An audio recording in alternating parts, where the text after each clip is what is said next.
fans in the world following the fight game. How does this compare?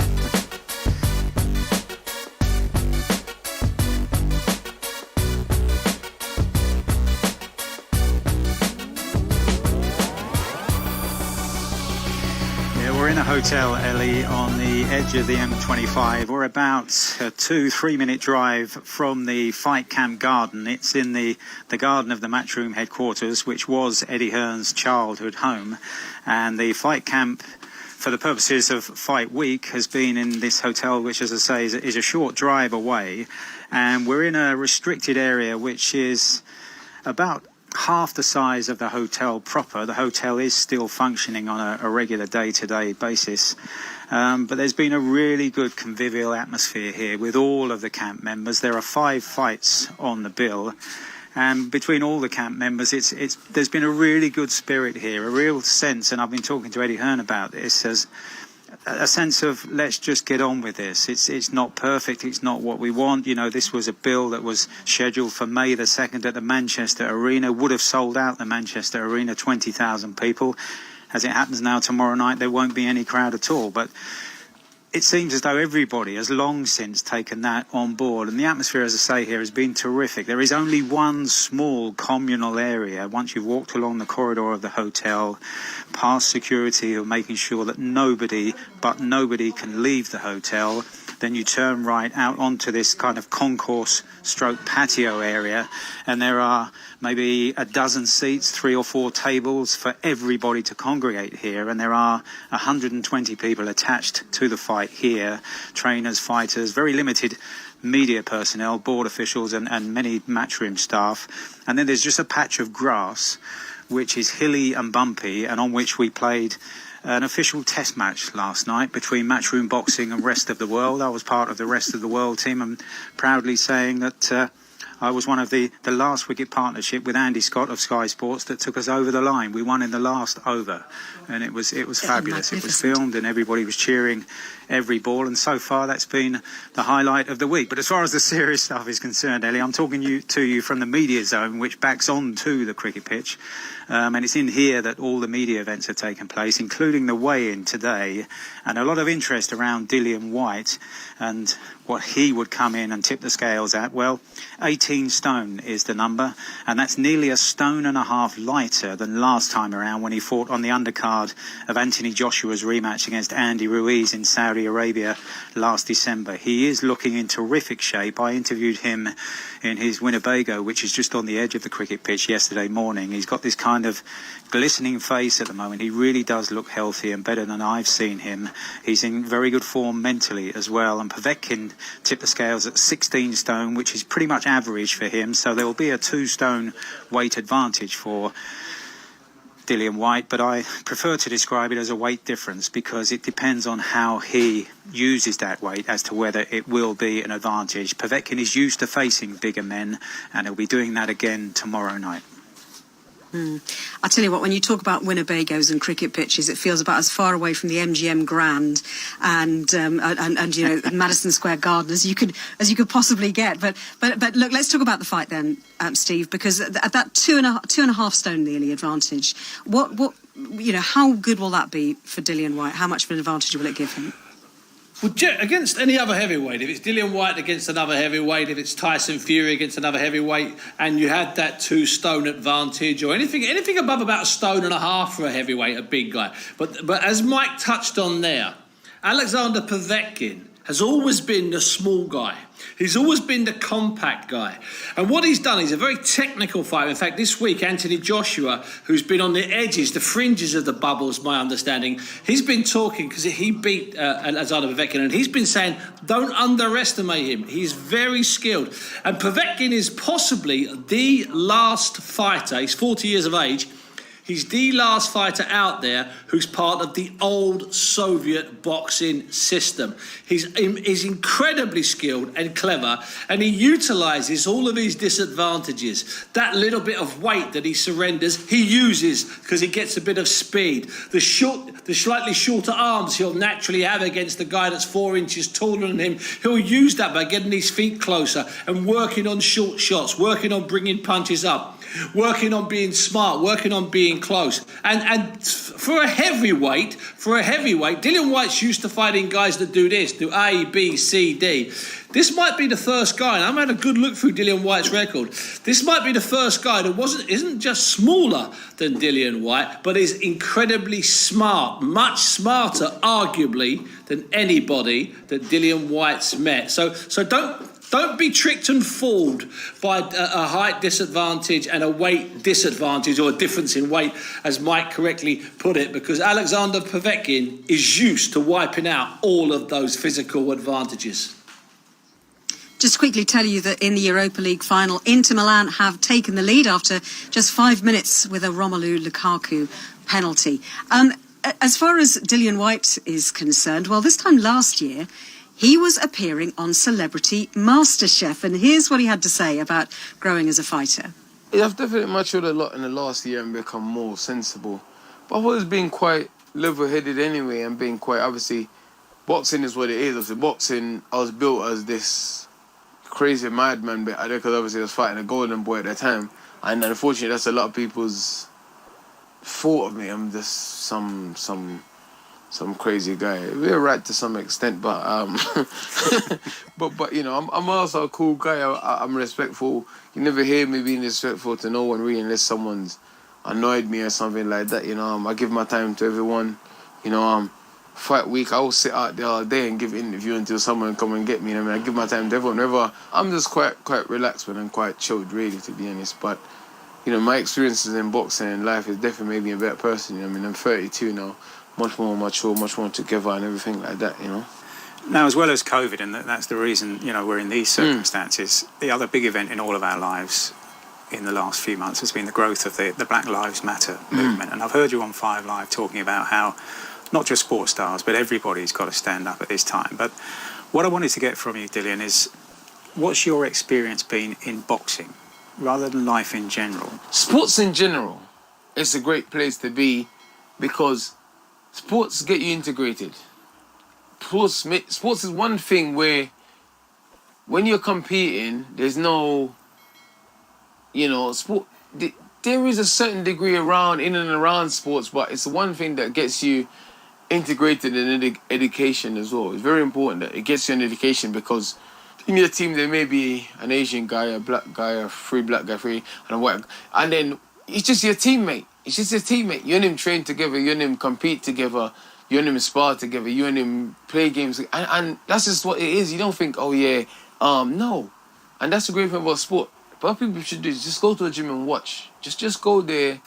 Just observe and just watch. There's so many different diversity, so many different cultures, so many different people, and everyone just bouncing off each other and train, and just, you know what I mean, just brings you down to earth as well, because if someone's beating your ass, they're beating your ass. And just looking beyond Saturday night, Dillian, I don't know whether you're going to laugh or shout at me, but all goes well Saturday night. What happens? What is the situation? I've kind of given up trying to understand. If you have given up trying to understand, you know, obviously I'm going through it all and I'm dealing with it all, so imagine how I feel. I just hope to God Tyson Fury don't be a coward and vacate the belt. But knowing him, he'll think, oh yeah, it's cool, I'll just drop the belt in the bin like Reddit Bowl did or something like that. Deontay Wilder was a coward before him. I just hope to God that he doesn't do the same thing. But what can I do? I can only control what I can control, and what I can control is beating Povetkin this weekend and add the diamond belt to my WBC collection. Well, that was Dillian Whyte talking to Mike Costello. Just to let you know that there's been an equaliser in the Europa League final. Luke de Jong has drawn it level between Sevilla and Inter Milan. Listening to Dillian Whyte speaking there, Steve, what do you think of the way he's changed?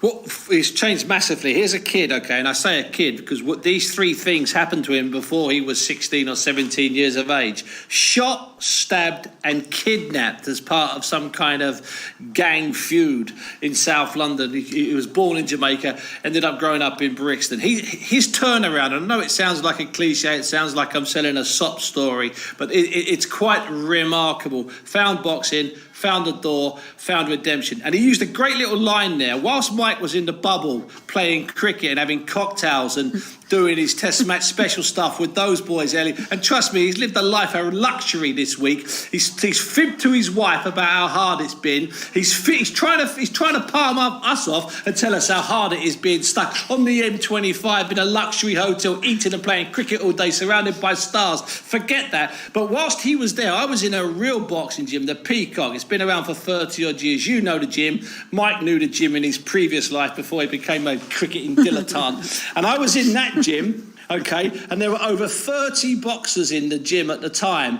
okay, so I spoke to Martin Bowers, who ran the gym. We went through it, and 22 different nationalities, and there was every single shade, and I mean, there was a guy from Uganda who was extremely black, and there was a young kid from just down the road who was almost transparent. He was so white.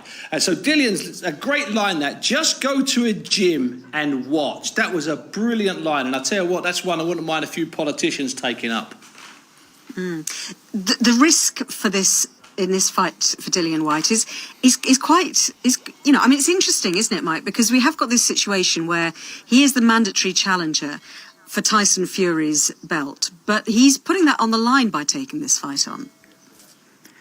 Oh, no doubt about that. And he's been, you know, very loftily ranked by the WBC, it seems, since the dinosaurs walked the earth. So, you know, he's been putting this on the line for a long time. But this now has really reached a very crucial stage because of how the top end of the heavyweight division is looking. Not just Tyson Fury holding the WBC belt, and it's within the WBC, the World Boxing Council, that Dillian Whyte is ranked so highly, and he's now their interim champion, by the way. So if it should be that Tyson Fury, for whatever reason, he decides to take on Anthony Joshua before Dillian Whyte, and he's been ordered to take on Dillian Whyte, but should he decide to take on Anthony Joshua instead, according to what the WBC have been saying in the last 48 hours or so, then Tyson Fury will be stripped of the WBC title and Dillian Whyte will be automatically upgraded to the status of WBC champion. So, I mean, you have to be involved in boxing to understand all this kind of mess. But the point I'm making, whatever belts are involved here, you've got the 4 versions of the world heavyweight title held by British boxers. Dillian Whyte is right on the cusp for what could be happening in the next couple of years. Steve just mentioned this young talent, Daniel Dubois. He's on the scene. Joe Joyce, who won an Olympic silver medal in 2016. At the Olympics in Rio, is also making his way through, potentially for a super fight against Daniel Dubois later in the year. But this is the scene. The world heavyweight scene is almost British at the moment, and Dillian Whyte cannot afford a slip-up tomorrow night if he wants to be part of this jamboree over the next 2, 3, 4, who knows how many years into the future. Well, let's hear a little bit more about what could come next for Dillian Whyte. I tell you what, I'll come back to you in a second, Steve. Let's just hear from the man in whose back garden Mike Costello has been playing cricket, his promoter Eddie Hearn. Yeah, I think the main thing for Anthony Joshua is the undisputed championship. You know, he has every belt in the division apart from the WBC. So it's not even that Anthony Joshua is bothered about fighting Tyson Fury. He wants the champion. So when Deontay Wilder had the belt, he just wanted to fight Wilder. As soon as Fury beat him, he wants to fight Fury. Now, don't get me wrong, he definitely wants to fight Tyson Fury. But if Fury doesn't have the WBC title, I'm not saying that fight evaporates, but certainly the priority would be to fight the WBC world champion. We don't want Tyson Fury to vacate, because if Tyson Fury vacates as interim world heavyweight champion, Dillian Whyte gets elevated to full champion. For me, that's not good for boxing. You should beat the world champion. But if he vacates, you don't have a lot of options. So if Tyson Fury vacated the WBC title, you're more likely to see Anthony Joshua against Dillian Whyte for the undisputed championship in December. You know? And obviously it's an in-camp fight for us, so it's very, very easy to make. But, you know, like I said, anything can happen, but I'm a bit worried about talking about the future because it seems like we're sort of disregarding Povetkin. And we could all be sitting here on Sunday going, oh my goodness, what's happened here? Alexander Povetkin's the mandatory, and, you know, Dillian Whyte, everyone's talking about this, and Wilder, and we'll, you know, Dillian sits there with egg on his face, and that can happen against someone like Povetkin. So Anthony Joshua will be there at Fight Camp in the Garden on Saturday night, and he'll be watching like a hawk this fight. He thinks Povetkin could edge this fight. I spoke to him the other day. He said, it's a very, very dangerous fight. This guy's well schooled. He can really punch. And at this stage, with everything on the line, it's a huge banana skin. So, to be honest, Mike, I'm nervous even talking to you about it now. We've still got 24 hours to go. Well, that's Eddie Hearn. Is he right to be nervous, do you think, Steve? Oh, absolutely is right to be nervous. Several great factors and things I'm really happy with, and Mike touched on it earlier on. He said that Dillian's glowing, and I love to see that in a heavyweight. I love to see that in any fight, especially in a heavyweight. If a heavyweight's really in great nick, and at 16 stone he is in great nick. I love the idea that he's glowing. And just to pick up on something that Eddie Hearn said there, Dillian Whyte would love the chance to actually fight for the title. And Ellie, he should have been fighting Deontay Wilder for the WBC belt, possibly in February or March of 2018.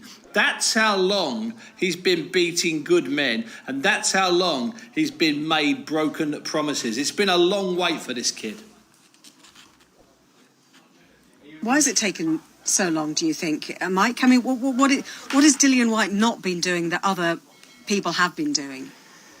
He's been doing everything he should have been doing, and that's why he's won so much respect around the world of boxing. And I was just, I've been looking in the past few days over his most recent fights, and the noise in the background actually is that the Matchroom karaoke, Fight Camp karaoke, is starting at 8:30 here tonight. They've very graciously moved it back half an hour, but they're doing some sound tests at the moment, so you're going to have to bear hang on a with me second. on this. So cricket yesterday, and now karaoke. So hang on, I need to ask you Ellie, this. Thank you. Right. Listen to those envious sighs coming from the other contributor tonight, Ellie. Huh? Hopefully it'll come for you, Bunsey. I know. Just think, this time 4 years ago we were in Rio as well. But look, and actually, this is another random question, Mike. What is your song of choice?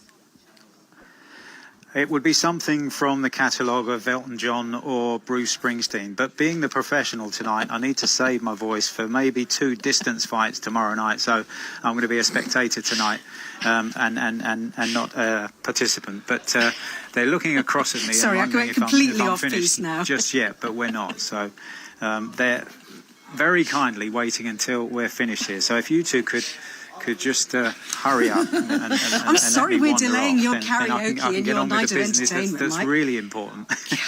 Blimey, Bunsey, what's going on in our lives? Anyway, what were we talking about? We were talking about Dillian Whyte's long wait. I was saying. I'll just pick up, Steve, on where I was finishing there about, I was looking back at some of his record and how the only defeat on his record is to Anthony Joshua back in December of 2015, when he gave Joshua a real fright in the second round, but didn't have the guile, the expertise, the professionalism to finish it off, and then was beaten himself in the 7th round. That's his only defeat 4.5 years ago. And since then, he's taken on so many challenges. He's turned himself, he says, into a proper professional fighter who does it properly. And I was watching just his last fight at the O2 Arena around this time last year against a very highly rated, dangerous Colombian, Oscar Rivas, and time again during the fight, not only those at ringside, but all the tiers around were rising to their feet as he was landing solid punches. He really has become one of the most popular boxers in Britain. Not that, as I was saying last night, everybody waits on his every move, but there's this respect for the man who's taken on so many dangerous challenges, given the exalted position that he's in right now and has been for a long time. It's like he's an old-fashioned fighter, because what he is on the poster to advertise a Dillian Whyte fight, if he was around in the 70s, it would say always has a good fight, always comes to fight. He's fan-friendly. He's not necessarily hyped up and slick, and that was brilliant that he was on that cooking show, but really, he's fan-friendly. When you sit down or stand up, as Mike said, at a Dillian Whyte fight, you know you're going to be entertained. Knockdowns, blood, guts, cuts, drawn out, stoppages late in the fight. You're always going to get something, Ellie. Look, I tell you what, let's move on. Well, I'll get your predictions from the fight in just a second before we finish it up here. But we need to look ahead as well to the other big fight on the card. It's the eagerly anticipated rematch between Katie Taylor and Delphine Persoon. And it would be fair to say, Steve, wouldn't it, that even though Taylor won the first bout between the pair last year, that the Belgian fighter, she felt pretty hard done by. Yeah, she did feel hard done by. Mike and I both thought that Pursoon could have got it, and I stand by that. Although it wasn't an absolute disgrace. It wasn't 9-1 in rounds to Pursoon, and then Katie Taylor got a decision. It was a tight old fight. But more than that, Ellie, it was the best women's contest I've ever had the privilege of being ringside at. And I said this the other day, and I'm going to say it again now. It's worth saying it before they go to My Way and Frank Sinatra there at the karaoke den on the M25. What a life he lives. There's neither here nor there. But Ellie, the one thing, and I will say this about Katie Taylor, if I could just pull the two of you away from your peanuts and your cocktails. I don't know what's going on with the show tonight. It's got the pot. But if I can just say this, I honestly believe, I truly believe Katie Taylor is the most influential female boxer in history. And I'm going back to a famous woman called Mary the Washerwoman from Bermondsey who fought in the 1780s. I'm telling you, Katie Taylor is the most influential woman ever in female boxing. Fair call, Mike? Absolutely, and it's been fascinating to watch Katie Taylor and Pursoon here this week, going through the various media duties and talking about, I was saying there about the cricket match we had last night. Well, Delphine Pursoon, and she's got family members here and her trainers, watched it and they were fascinated by it. And in that sense, it made me think that, this is a woman who otherwise would have been holed up in her hotel somewhere, wherever she's fighting around the world. But it was just something different for her to take her mind off it, and that would have helped her relax. It was interesting that Katie Taylor wasn't here, but some of her camp members were here. In fact, one of them, Thomas, was playing. But it's been striking to see these two and how there is, and actually between the main event as well, between Povetkin and Dillian Whyte, it's almost as if they come into these media events, they shrug their shoulders and look at each other as if to say, look, there's no need for any ugliness, there's no need for any histrionics, we know what we're going to produce in the ring. In the case of Taylor and Pursoon, they did it themselves last year on the undercard of Joshua versus Ruiz, and there has been that ability around the events here all week. And I know we in the media thrive on some of the insults and the hype and the lunacy sometimes, but it has been refreshing, and I'm not sure it's all COVID related either. I think these are just four performers at the top of this particular bill who absolutely know what's expected of them and knows exactly what they can produce on the night. We talked about the risk that Dillian Whyte in a way is taking by taking on Povetkin. Is there a similar risk to Katie Taylor by agreeing to this rematch, Steve? Well, absolutely there is, because I managed to tell all of our listeners on our pod about 5 weeks ago that under no Pursoon and Katie Taylor fight on a show.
I think amazingly we lost a little bit of you there, Steve. I think Mike, do you think was that you fading him out secretly from your end? Well, we'll try and get him back in the last couple of minutes of the show. But Mike, I'll get you to tell us how. Oh, he's back. He's back.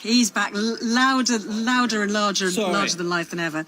But let's get some predictions from the two of you then about how these two big fights are going to go on Saturday nights. Mike, what about you?